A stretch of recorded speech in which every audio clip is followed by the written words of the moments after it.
ખેડબ્રહ્મા પાસે બસની ટક્કરે બાઇક સવાર એકનું મોત, એક ઘાયલ.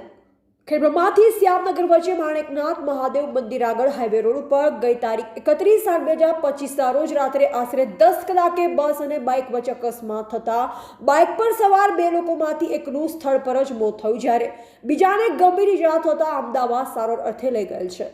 છેલ્લા 3 દિવસથી ભાદરવી પૂનમના મહામેળામાં ખેડબ્રહ્મા તથા અંબાજી જવા માટે હાઈવે રોડ ઉપર પદયાત્રીઓનો તથા વાહનોનો ધસારો છે. તે સમયે ગઈકાલ રાત્રે 10 કલાકે શ્યામનગર પાસે માણેકનાથ મહાદેવ મંદિર આગળ GJ18ZT0997 નંબરની બસ અને GJ096683 નંબરની બાઇક વચ્ચે અકસ્માત થતા વડાલી તાલુકાના દેલવાડા ગામના બે દીકરાઓના પિતા ઠાકોર અલ્પેશ કુમાર સરદારભાઈ ઉંમર વર્ષ 38ને ગંભીર શારીરિક ઈજા થતા તેમનું મોત થયેલ, જ્યારે બીજા બાઇક સવાર ઉમાભાઈને ગંભીર ઈજા થતા તેમને અમદાવાદ વધુ સારવાર અર્થે લઈ ગયેલ છે.